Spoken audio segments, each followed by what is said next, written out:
Empiezo este relato porque escribir es lo único que aún me permite recordar que sigo siendo humano. Mi nombre ya no importa tanto como el peso de haber sobrevivido cuando nadie más lo hizo. La vecindad, ese rectángulo de risas gastadas y rutinas repetidas, se convirtió en un mausoleo silencioso la tarde en que regresé para visitar a quien había sido el eje discreto de mis días. No encontré voces, ni pasos, ni ese eco familiar de lo cotidiano. Encontré manchas, restos y un olor espeso que no pertenecía a la vida. Caminé por el patio con una serenidad falsa, la misma que adopté durante años frente a alumnos inquietos. Cada puerta estaba abierta o rota. Cada pared parecía más gris, como si la cal se hubiese rendido. Pronto comprendí que no estaba solo, aunque lo pareciera. Las criaturas que deambulaban no eran personas ya. El virus, del que luego supe demasiado, ennegrecía la piel, opacaba los ojos y borraba cualquier rastro de memoria. Por eso empecé a llamarlos negros, no como un nombre, sino como una descripción del vacío que los cubría. Eran cuerpos humanos convertidos en sombras torpes, hambrientas y persistentes. Mi primera noche la pasé encerrado en el antiguo salón improvisado donde solía corregir cuadernos. Barricadas hechas con muebles infantiles y tablas arrancadas me dieron una seguridad ridícula, pero suficiente para seguir respirando. Desde ahí escuché los golpes secos contra el portón, las uñas rasgando el metal, los gruñidos húmedos que no se parecían a ningún idioma. Pensé en huir, pero el mundo exterior ya no existía como lo conocía. Las calles eran ríos de abandono y los edificios parecían cadáveres verticales. Con el amanecer llegó la certeza de que aquello no era un brote local. Desde la azotea vi columnas de humo lejanas y bandadas de aves girando sin posarse. Encontré un radio portátil en uno de los departamentos, aún con baterías. Las transmisiones eran fragmentos incoherentes, advertencias rotas, oraciones mezcladas con estática. Así supe que la infección había sido rápida, global, y que el orden se había disuelto en cuestión de días.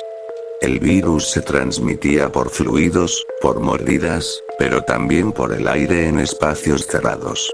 Nadie estaba realmente a salvo.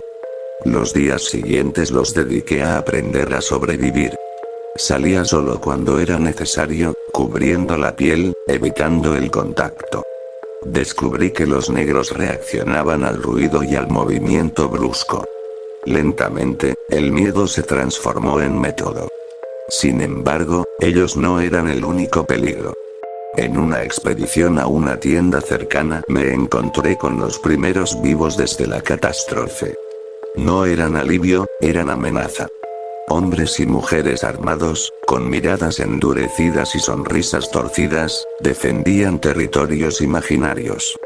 Vi cadáveres colgados como advertencias y comprendí que la moral había sido una de las primeras víctimas. Regresé a la vecindad convencido de que debía permanecer oculto. Fue entonces cuando empecé a notar detalles inquietantes en los negros. Algunos parecían concentrarse en ciertos edificios, como si recordaran fragmentos de su antigua vida. Otros evitaban zonas específicas. Observándolos, entendí que el virus no solo mataba, también reorganizaba. Había patrones, rutas, una especie de inteligencia colectiva primitiva. Eso me aterrorizó más que sus dientes. Entre los papeles abandonados encontré documentos médicos olvidados, informes de una farmacéutica que había usado poblaciones marginales para probar una vacuna experimental contra una enfermedad respiratoria. El compuesto mutó. Lo supe porque reconocí fechas, nombres de colonias cercanas, síntomas descritos con frialdad científica. La vecindad había sido uno de los puntos cero. La infección no llegó de fuera, nació ahí, silenciosa, legal, aprobada por firmas que ya no existían. Comprendí entonces que mi supervivencia no era casualidad. Yo había llegado tarde. Siempre llegué tarde. Esa tardanza me salvó y me condenó. porque ahora cargaba con la certeza de ser el último testigo de algo que jamás sería juzgado. Los saqueadores, los asesinos, los negros, todos eran consecuencias. El verdadero monstruo había sido invisible y respetable. Esa noche escribí por primera vez este testimonio, con la convicción de que alguien, en algún lugar, debía saber. Aún no sabía cuál sería mi misión, pero entendí que no consistía solo en sobrevivir. Algo me empujaba a permanecer, a observar, a unir las piezas. Mientras afuera los golpes regresaban y el cielo se oscurecía prematuramente, sentí que el apocalipsis no había terminado de desplegarse. Apenas estaba empezando, y yo estaba en el centro de su origen. El paso de los días me volvió más cuidadoso y, al mismo tiempo, más obsesivo. Empecé a medir el tiempo por la cantidad de latas abiertas y por el desgaste de mis zapatos. La vecindad dejó de ser un refugio emocional y se transformó en un punto estratégico.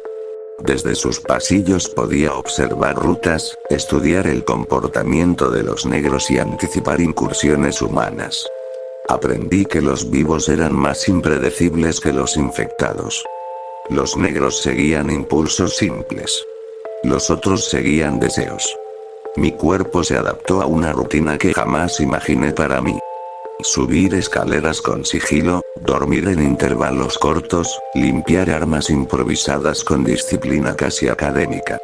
Encontré un viejo machete oxidado y lo afilé durante horas, como si pulir el metal pudiera devolverme una sensación de control. Cada mancha que quitaba era un recuerdo menos de lo que había sido ese lugar. Cada noche, antes de dormir, repasaba mentalmente los informes médicos que había encontrado, tratando de reconstruir el inicio exacto del fin. El virus no solo ennegrecía la piel, alteraba la estructura cerebral. Las notas hablaban de una hiperactividad en zonas primitivas del cerebro, una regresión funcional.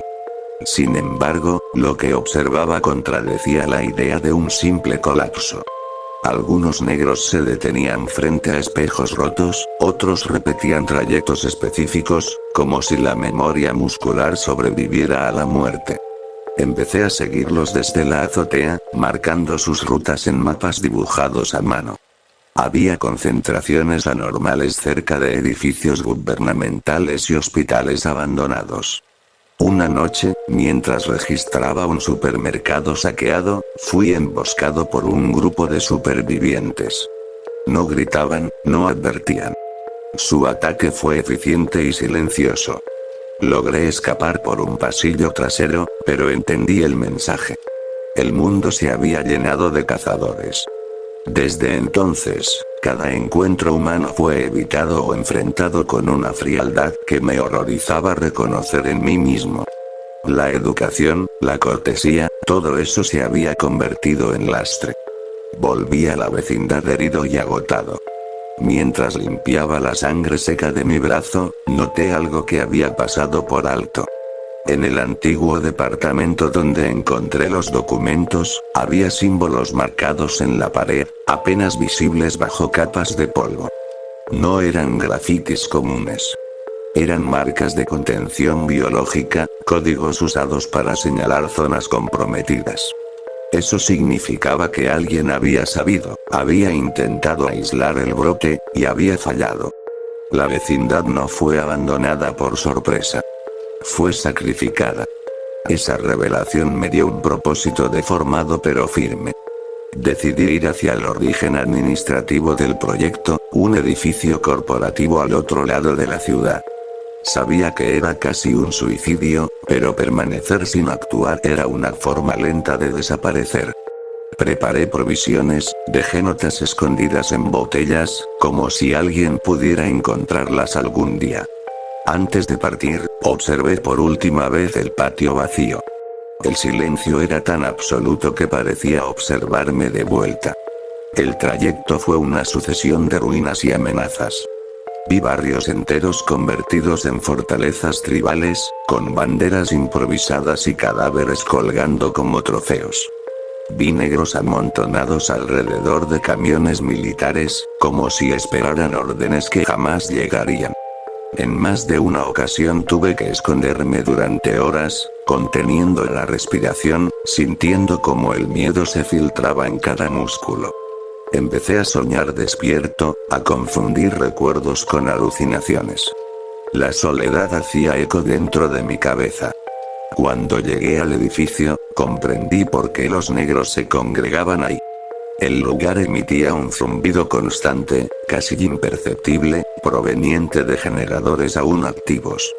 Dentro encontré laboratorios sellados, tanques rotos, cuerpos con batas negras pegadas a la piel. En los servidores sobrevivientes hallé registros finales. El virus había sido diseñado para resistir mutaciones comunes, para adaptarse rápido. El objetivo era crear una vacuna universal, pero el método fue una infección controlada. El control se perdió el primer día. Entre los archivos había algo más inquietante. Un protocolo de contingencia. El virus tenía una fase secundaria, activable mediante una señal electromagnética específica. Esa fase prometía detener la actividad motora de los infectados, pero a costa de un colapso neurológico irreversible. En términos simples, una extinción total. El sistema aún podía activarse desde una torre de transmisión cercana. Era la misión que no había pedido, pero que parecía esperarme desde el principio. Mientras copiaba la información, escuché pasos. No eran torpes ni arrastrados. Eran humanos. El enfrentamiento fue inevitable. Logré huir por un conducto de mantenimiento, pero supe que ahora yo también era perseguido. No solo por los negros, sino por quienes preferían un mundo roto donde pudieran mandar. La torre estaba a 2 días de camino, y mis fuerzas disminuían. Regresé a la vecindad para reagruparme, para preparar el último tramo. Al entrar, sentí algo distinto. Los negros no atacaron. Se quedaron quietos, observándome. Algunos inclinaron la cabeza, otros se acercaron lentamente sin agresión. Por primera vez, tuve la sensación de que me reconocían. No como enemigo, sino como parte del mismo error. Esa noche no dormí. Entendí que el virus no solo había cambiado al mundo, también me estaba cambiando a mí. Mi piel tenía manchas oscuras que no recordaba haber visto antes. Mis reflejos eran más rápidos. El hambre había desaparecido. Aún así, mi mente seguía clara. Demasiado clara. Comprendí que estaba en una etapa intermedia, una anomalía estadística. Tal vez por la exposición tardía, tal vez por azar. Yo era prueba viviente de que el virus podía evolucionar. Y también de que el final que planeaba podría incluirme. Aún así, decidí continuar. Porque si el mundo debía terminar del todo, prefería ser yo quien apretara el último interruptor, aunque eso significara dejar de ser quien alguna vez fui. El camino hacia la torre fue una marcha lenta contra mi propio deterioro. Cada paso confirmaba que mi cuerpo ya no respondía como antes. No sentía cansancio, pero sí una rigidez creciente, como si mis músculos aprendieran nuevas reglas. Las manchas oscuras se extendían por mis brazos y cuello, y el reflejo en los vidrios rotos me devolvía un rostro que aún reconocía, aunque ya no me pertenecía del todo. Aún así, la mente seguía firme, aferrada a la idea de concluir lo que había comenzado. La ciudad parecía anticipar el final. Los negros se agrupaban en silencio a lo largo de las avenidas, formando corredores vivos que me permitían avanzar sin oposición. No era protección consciente, pero tampoco casualidad. Sentía una presión constante en el cráneo, un pulso rítmico que coincidía con el zumbido lejano de la torre. Comprendí que la señal de contingencia no solo afectaría a los infectados. Resonaba en mí como una llamada. Los grupos humanos que encontré en el trayecto ya no intentaron negociar ni atacar con cautela. Me vieron como algo distinto. Algunos huyeron, otros dispararon. Las balas dolían, pero no como deberían. El cuerpo se reparaba con una eficiencia antinatural, cerrando heridas a costa de una pérdida progresiva de sensibilidad. Cada enfrentamiento dejaba menos espacio para la duda. Ya no era completamente humano, pero tampoco una de esas sombras errantes. Al llegar a la base de la torre, entendí por qué nadie más había intentado activarla. El lugar estaba rodeado por una concentración masiva de negros, miles de cuerpos inmóviles, orientados hacia la estructura metálica como fieles ante un altar. No atacaron. Se apartaron. Me permitieron pasar. Sentí entonces algo parecido a la culpa, una emoción vieja y pesada, por usar esa obediencia involuntaria para extinguirlos.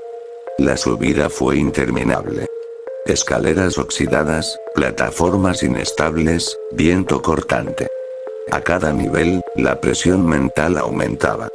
Recuerdos ajenos se filtraban en mi conciencia.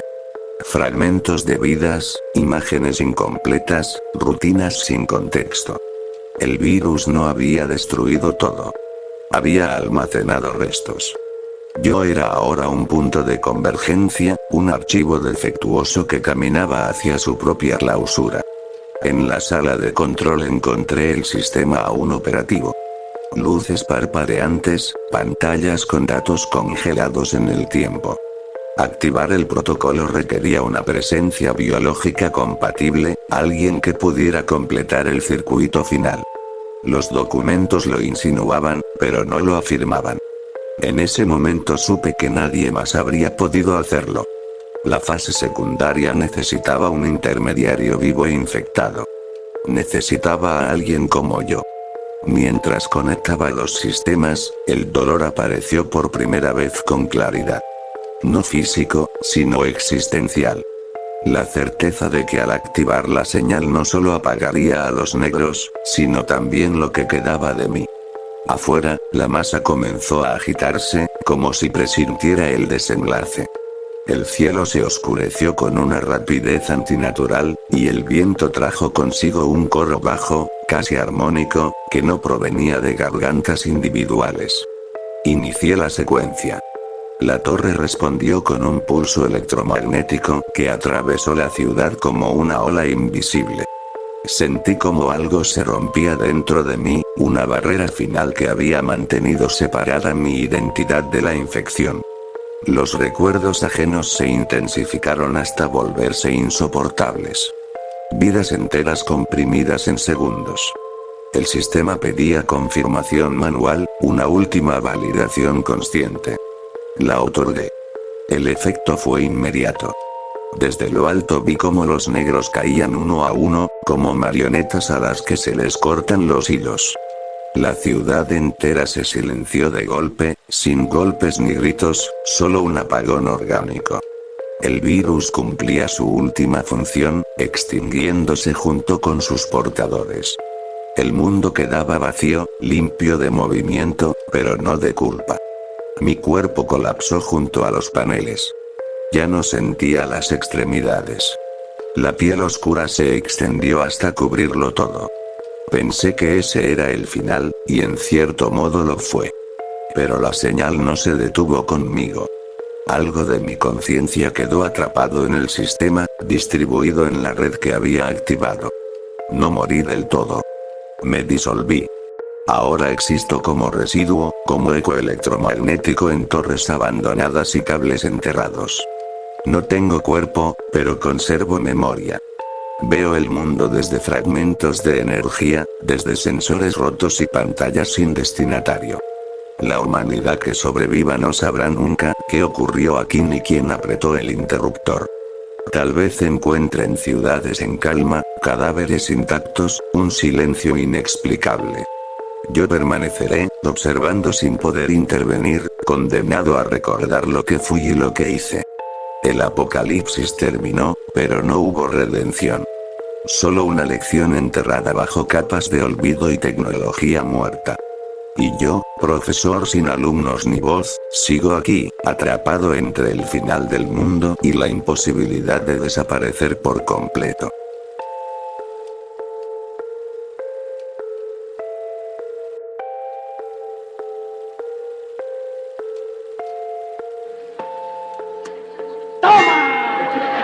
te doy otra nomás porque presta para que te salga.